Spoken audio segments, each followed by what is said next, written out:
Vijayawada university మంచి భవిష్యత్తు కోసం తెలుగు విద్యార్థులు ఇష్టపడే యూనివర్సిటీ. ఇండస్ట్రీ వాళ్ళతో ఏమైనా ఇబ్బందులు పడ్డావా? ఇండస్ట్రీ వాళ్ళతో అంటే పడ్డాను. వాళ్ళు కూడా ఏమైనా మిస్బిహేవ్ చేయడం చేసావా? పడ్డాను. ఉన్నారా? ఉన్నారు. అంటే నేను నా స్టార్డమ్ ఉన్న టైంలో నన్ను ఒక ఇద్దరు పర్సన్స్ అయితే అసలు ఇండస్ట్రీనే వదిలేసాయి, మేము చూసుకుంటాము, మేము ఎప్పుడు పిలిస్తే అప్పుడు రావాలి, ఎప్పుడు ఏం చేస్తే. నేను కొన్ని తప్పులు చేశాను, ఎందుకంటే నేను ఒప్పుకుంటాను. ఎలాంటి తప్పులు అంటే, మా నాన్న ఆ టైంలో బాగాలేని టైంలో, అతని హెల్త్ కండిషన్ బాగాలేని టైంలో చేతిలో రూపాయి లేదు. వేరే ఇండస్ట్రీ పర్సన్స్ నాకు నేను హెల్ప్ చేస్తాను అది ఇది అనడం వల్ల నేను తల వంచుకోవాల్సి వచ్చింది. కానీ అదే నాకు చాలా ప్రాబ్లం కూడా అయింది ఆ టైంలో. నువ్వు నాతోనే ఉండాలి, నన్ను కొట్టడము, నన్ను తిట్టడము, పర్సనల్లీ ఫోన్లో హెరాస్మెంట్ చేయడము చాలా జరిగాయి. కానీ అది బయట చెప్పుకుంటే మా అమ్మ వాళ్ళు బాధపడతారు. ఈవెన్ నా ట్రాన్స్ఫర్మేషన్ టైంలో కూడా మా అమ్మ వాళ్ళకి ఏది తెలీదు. వాళ్ళు ఎక్కడ బాధపడతారు చెప్తే, వాళ్ళు మా అమ్మ చచ్చిపోయేది నా ట్రాన్స్ఫర్మేషన్ గురించి తెలిసి. ఎందుకు వాళ్ళ పేరెంట్స్ని ఇబ్బంది పెట్టకూడదు. షూటింగ్లో ఉన్నానమ్మా, నేను పలానా షూట్లో ఉన్నాను, పలానా ఊర్లో ఉన్నాను, ఇప్పుడు మాట్లాడలేను అని కవర్ చేసుకునేదాన్ని వాళ్ళకి చెప్పకుండా. వాళ్ళు ఎవరైతే నేను ఇబ్బంది పెట్టారు ఇండస్ట్రీ వాళ్ళే, ఇండస్ట్రీలోనే ఒక మంచి పెద్ద హోదాలో ఉన్న వాళ్ళే. నాతో ఉండు అని అంటే, అప్పుడు అంటే నీకు డబ్బు కావాలని చెప్పి వాళ్ళతో ఉన్నావు అంతే. దానివల్ల ఇలా చాలా ప్రాబ్లమ్స్. బెదిరించారా? బెదిరించారు, కొట్టారు, నన్ను చేసుకున్నారు. ఇండస్ట్రీలోనే లేకుండా ఆ సగం ఆ భయంతోనే ఒక 2 ఏళ్ళు నేను చాలా దూరంగా ఉన్నాను. అదే నేను ఎప్పుడో అడిగిన క్వశ్చన్ కి, అంటే ఇంటర్వ్యూ స్టార్టింగ్ లో అడిగిన క్వశ్చన్లకి ఆన్సర్లు ఇప్పుడు ఇచ్చావు. అవును, చాలా ప్రాబ్లమ్స్ ఫేస్ చేస్తున్నావు. అవును. పోనీ ఇప్పుడు అంతా క్లియరా? అంటే ఇప్పుడు నాకు ఏ లవ్ లేదు, ఏ రిలేషన్స్ లేవు, ఏ ఎఫెక్షన్స్ లేవు, ఏ పర్సనల్ అలిగేషన్స్ లేవు. నా మైండ్ లో ఉన్నదల్లా, నేను బ్రతికున్నంత కాలం నా పేరెంట్స్ ని చూసుకోవాలి, వాళ్ళకి నేను తప్ప ఎవరు లేరు. నేను ఈ రోజు ఇలా ఉన్నాను, ఈ రోజు ఇట్లా ఉన్నాను అంటే మా అన్నయ్య కారణం. వాడు ఒక హీరో లాగా మా ఇంట్లో ఎంతో కష్టపడ్డాడు నా కోసం. చాలా అంటే చాలా. వాడి లైఫ్ మొత్తం కేవలం నా కోసం, మా అమ్మ కోసం సాక్రిఫైస్ చేసుకున్నాడు.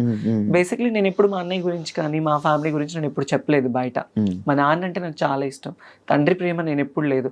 వాడే నాకు తండ్రి అయ్యి నాకు ఎంతో ప్రేమనిచ్చి, నాకు తినబెట్టి, నాకు లేకపోయినా మా తమ్ముడికి ఉండాలని చెప్పి కొత్త బట్టలు, నాకు స్కూల్కి వెళ్ళి ఫీజు, వాడికి చేతులు ఇవన్నీ బొక్కలు పడేవి తెలుసా. స్కూల్కి వెళ్ళి సిమెంట్ పని చేసి చేతికి కాళ్ళకి, నాకు పొద్దున్నే మంచి టిఫిన్, నాకు వాడు టిఫిన్ పెట్టి వాడు తినకుండా వెళ్ళిపోయేవాడు. అది నాకు తెలిసేది కాదు ఆ వయసులో. ఈరోజు మా అన్నయ్య అనేవాడు లేకపోతే నేను అనేది లేదు. మీ అన్నయ్యకి ఇప్పుడు కోపం ఉందా? నువ్వు మారేవు ఇలా అని? కోపం అంటే ఉంటది, కానీ బయటపడ్డు. ఎప్పుడు బయటపడ్డు. మంచిగా ఉంటున్నాడా? ఉంటాడు, మంచిగానే ఉంటాడు. ఇంటికి వెళ్ళినప్పుడు అంటే ఎక్కువ నేనే మాట్లాడి ధైర్యం చేయను. ఎప్పుడు నేను ఫ్యామిలీ ఫంక్షన్స్ కి వెళ్ళాలన్నా నాకు ఒక బాధ ఉంటుంది. అందరూ చూసేవాళ్ళు, ఇప్పుడు నాకు ఈ జబర్దస్త్ పేరుందని అనుకుంటారు, ఈ పేరుంది, ఆ పలానా అమ్మాయి టీవీలో చూస్తాము, ఆ వేలో వెళ్ళిపోతుంది. ఒకవేళ నాకు ఇదే లేకపోతే, తను అదిరా, తను ఇదిరా, తను మారిపోయింది. మా ఇంట్లో నేను ట్రాన్స్ఫర్మ్ అయిన తర్వాత మా అమ్మని చాలా సూటిపోటి మాటలతో బాధ పెట్టిన వాళ్ళు ఉన్నారు. చాలా. మా అమ్మ వాళ్ళు బాధపడకూడదు నా వల్ల. నేనున్న ప్రొఫెషన్ లో మా అమ్మ వాళ్ళు గర్వంగా ఉండాలి అనుకున్నాను. అట్లీస్ట్ సరైన చీర కట్టుకోవడానికి లేకపోతే మా అమ్మకి సొంత వాళ్ళే ఇవ్వలేని పరిస్థితుల్లో నేను అవన్నీ నా మైండ్ లో ఉండేవి. ఎలా ఏంటి మా ఫ్యామిలీని ఎలా చూసుకోవాలని నేను కష్టపడ్డాను. నా లైఫ్ లో నేను కష్టం తప్ప నేను సుఖాన్ని చూడలేదు. కష్టపడి ఈ రోజులో మా అమ్మ వాళ్ళకి ఇక్కడ నిలబెట్టాను వాళ్ళని. ఎవరికైనా కష్టం వస్తే మరి నిలబడతారు కదా జబర్దస్త్. కొన్నిసార్లు కొంతమందికి నిలబడరు. లైక్ ఎగ్జాంపుల్ నీ విషయంలో కూడా మీ నాన్నగారు టైంలో ఎవరు, నా లైఫ్ లో నాకు ఎవరు నిలబడలేదు. ఆ రోజు ఎవరు రాలేదు కదా. మరి నా కోసము ఈ విషయం చెప్పాలి.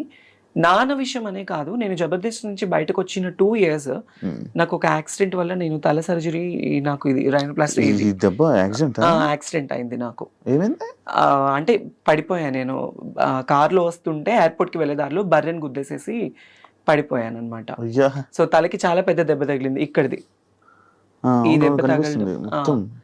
ఇదంతా మీకు ఇక్కడ అప్పుడు ఉండేది కాదు. దానివల్ల నేను కోమాకి వెళ్ళే సిచ్యువేషన్ నాకు ఆ టైంలో నేను నాకు ఆపరేషన్ అయింది, తలకు ఆపరేషన్ అయిందని తెలుసు, నేను బెడ్ మీద ఉన్నానని తెలుసు. అట్లీస్ట్ నేను బ్రతికానా చచ్చానా అని కూడా నన్ను ఎవరు పట్టించుకోలేదు ఆ టైంలో.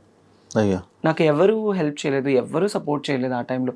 ఇంకా నేనే చాలా మందికి హెల్ప్ చేశాను నేను before that, still now also. కానీ మా నాన్న చనిపోయిన తర్వాత బిఫోర్ మాకు శ్రీదేవి షూట్ అయిపోయింది. శ్రీదేవి షూట్ అయిపోయిన వెంటనే నెక్స్ట్ డే మార్నింగ్ షూట్ అయిపోయి వచ్చాను. నైట్ నాన్నతో వీడియో కాల్ మాట్లాడుకున్నాను. పొద్దున్నే 11 గంటలకి మా నాన్న చనిపోయారన్న న్యూస్. నాకు కాళ్ళు చేతులు ఆడలేదు, ఏం చేయాలో తెలియని సిచ్యువేషన్. రాత్రి కదా మా నాన్న నాతో మాట్లాడారు వీడియో కాల్. ఇదేంటి సడన్ గా మళ్ళీ అవన్నీ ఒక్కసారిగా నా వల్ల అవ్వలే. ఎవరికి చేయాలో తెలీదు, అర్జెంటుగా వెళ్ళిపోవాలి. ఇమాన్యుయల్కి ఫోన్ చేశాను ఫస్ట్. ఇమాన్యుయల్కి ఫోన్ చేస్తే వాడు RFC షూట్లో ఉన్నాడు, అమ్మ నాకు షూట్లో ఉన్నానని చెప్పాడు, లేదంటే వచ్చేవాడు పాపం. తర్వాత నూకరాజుకి ఫోన్ చేస్తే ఎక్కడ పనులన్నీ అక్కడ వదిలేసేసి ఆ రోజు వాడికి షూటింగ్ కూడా వదిలేసుకొని నా కోసం కార్ తీసుకొని వచ్చి నన్ను ఎక్కించుకొని నేను ఏడుస్తూనే ఉన్నాను. హైదరాబాద్లో ఇక్కడ నా చెయ్యి పట్టుకున్నవాడు మా నాన్న దగ్గరికి వెళ్ళేంత వరకు నా చెయ్యి వదలలేదు. నువ్వు ఏడవకు మేము ఉన్నాము అని. నాకు తెలిసి నాకు హెల్ప్ చేసిన పర్సన్ నూకరాజ్ ఒక్కడే, నాకు ఇంకెవరు చేయలేదు. డబ్బుల పరంగా డబ్బు పరంగా ఎవ్వరు చేయరు. ఎవరి లైఫ్ లో వాళ్ళకు ఉంటాయి, ఎందుకు చేస్తారు, ఎవరికి ఏం అవసరం. మరి అప్పుడప్పుడు అంటే లైక్ అప్పుడప్పుడు షోస్ లోని మనీ ఇస్తున్నట్టు హెల్ప్ చేస్తున్నట్టు అన్ని ఉంటాయి కదా, అవన్నీ ఏమైతున్నాయి షోస్ లో అంటే ఇంకా అది షో పరంగా తీసుకోవాలి అంతే. పర్సనల్ లైఫ్ లో అనేది ఉండదు. అది నేనైతే ఎవరి సాయం కోరలేదు, కోరినా కొంతమంది నాకు చేయలేదు. కొంతమంది నన్ను మోసం చేసిన వాళ్ళే ఉన్నారు మా జబర్దస్త్ వాళ్ళు. జబర్దస్త్ వాళ్ళే మోసం చేసిన వాళ్ళు ఉన్నారు. ఏ విధంగా? కిరాక్ ఆర్పి ఏం చేశాడు? అతన్ని నేను లైఫ్ లో మర్చిపోలేను అనమాట. ఏం చేశాడు? సో నేను అదిరిందికి వచ్చింది కూడా అతని వల్లే. అతనికి ఒకానొక టైంలో నేను ఒక అన్న, తను నాకు ఒక సొంత అన్నలాగా నేను ట్రీట్ చేశాను. బట్ తనేంటంటే తనదంతా వేరు, తన మైండ్ సెట్ వేరు, తన అంతా వేరు. తను నేను ఎప్పుడు తప్పు అనలేదు, తప్పు అనను కూడా. కానీ తనంటే నన్ను కొన్ని పర్సనల్ విషయాల్లో నేను చాలా తన విషయంలో బాధపడ్డాను. నేను ఆర్పి విషయంలో తనకి నేను చాలా సపోర్టివ్ గా నిలబడ్డాను ఒకానొక టైంలో. అది తనకి తెలుసు. బట్ తర్వాత ఏంటంటే తన గురించి నేను బయటకు వచ్చేసాను. తర్వాత నేను ఎలా ఉన్నాను ఏంటి అనేది కూడా లేదు. ఫినాన్షియల్ ఎఫర్ట్స్ లో కూడా నేను తనకి హెల్ప్ఫుల్ గా ఉన్నాను. నాకు కష్టం వస్తే నాకు ఎలా ఉందని కూడా ఈ రోజు నన్ను అడగలేదు. అది అంటే నువ్వు జబర్దస్త్ బయట రావడానికి వన్ ఆఫ్ ద రీజన్ అయినా కిరాక్ ఆర్పి. ఆఫ్ కోర్స్, మరి అదిరింది తన టీంలోనే కదా నేను చేసింది, ఆర్పి టీంలోనే కదా. అది తన పర్సనల్ గా ఏమైపోయి ఇబ్బంది పడ్డావు ఆయన వల్ల? పర్సనల్ గా అంటే ఏం లేదు. అంటే నమ్మకం అనేది ఎంత పాపిష్టిదంటే ఈ రోజుల్లో, ఒక ట్రస్ట్ అనేది ఎప్పుడు మనిషి మీద, డబ్బు నమ్మకం చాలా పాపిష్టివి. ఒక మనిషిని బాగు చేయాలన్నా డబ్బే నమ్మకమే, వాళ్ళని నాశనం చేయాలన్నా డబ్బు నమ్మకం. ఈ రోజుల్లో ఏంటంటే మనీ మేక్స్ మెనీ థింగ్స్ అంటారు, కానీ మనీ మేక్స్ ఎవ్రీథింగ్. డబ్బు మీదే అంతా నడుస్తుంది. No relations, no affections. అరే మనకి సాయం చేశారు అన్న విశ్వాసం కూడా లేదు కొంతమందికి. నేను ఎంత చేశాను ఏంటి అనేది ఆర్పీకి తెలుసు, చాలా మందికి జబర్దస్త్ వాళ్ళకి తెలుసు. కానీ రియల్ లైఫ్ లో అనేది ఏంటంటే వాళ్ళకి ఏం రా, ఇప్పుడు బయట చాలా మంది ఉంటారు జబర్దస్త్ యాక్టర్స్, తనని చూస్తే అబ్బా రిచ్ గా కనిపిస్తుంది. వాళ్ళకేమి డబ్బు ఉంది, పేరుంది, క్రేజ్ ఉంది, వాళ్ళు కోరింది వాళ్ళకి జరుగుతుంది అనుకుంటారు. లోపల మనం ఎంత బాధపడతామో, ఎంత స్ట్రగుల్ అవుతాం అనేది ఎవరికి తెలీదు శివ. అది so I faced a lot of worst things at my industry career, at my personal career, love లో, ఫ్యామిలీలో. మొత్తానికి నాకు ఏంటంటే నేను అసలు వెక్స్ అయిపోయాను. ఒక రీసెంట్ గానే ఒక 1 month బ్యాక్ సూసైడ్ చేసుకోవాలన్నంత ప్రాబ్లమ్స్ అయిపోయింది. Financial efforts still no struggled. ఏం దాచుకోలేదు డబ్బులు అసలు. నాకంటూ నేను ఈ రోజు వరకు కూడా ఏది లేదు నా పర్సనల్. నా ఫ్యామిలీ కోసం నేను కష్టపడి వాళ్ళ కోసం పెట్టుకున్నాను. అమ్మ, నాన్న, అన్నయ్య, వదిన, 2 ఆడపిల్లలు, 1 మగపిల్లాడు, అమ్మమ్మ, నానమ్మ. ఇప్పుడు హైదరాబాద్ లో ఎవరు ఉంటున్నారు? నేను ఒకదాన్ని ఉంటాను ఇక్కడ. మీ వాళ్ళు ఉండడానికి ఫుడ్ ఎవరైనా తెచ్చుకోలేదు? ఎవరంటారు ఇక్కడ? అట్లా అని కాదు, వాళ్ళకి మా ఇంట్లో గుంటూరులో అమ్మ వాళ్ళ ఫ్యామిలీ ఏంటంటే ఎప్పుడైనా పిల్లలకి సమ్మర్ హాలిడేస్ అప్పుడు ఒకసారి, అంటే ఇప్పటి వరకు ఒక్కసారి వచ్చేళ్ళారు హైదరాబాద్ కి. నేనే వెళ్తూ ఉంటాను, నేనే వెళ్ళి వాళ్ళకి అన్ని చూసుకొని వస్తూ ఉంటాను అనమాట. వాళ్ళకి ఇంట్లో పనులు ఉంటాయి, వాళ్ళకి హెల్త్ బాగోదు, అమ్మకి సక్రమంగా హెల్త్ బాగోదు. నానమ్మ, అమ్మమ్మ ఇద్దరు ఓల్డ్ అయిపోయారు.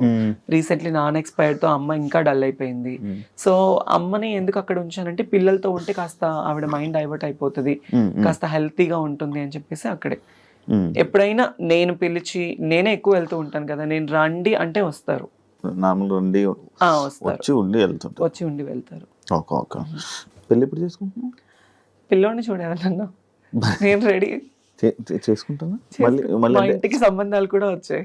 కాదు, ఇలాంటివన్నీ జరుగుతున్నాయి కదా మళ్ళీ, అలా నా లైఫ్ భయం లేదా? నా లైఫ్ లో నేను మళ్ళీ తెలిసి నేను ఆ తప్పు చేయలేను. తెలిసి నేను ఆ తప్పు చేయలేను.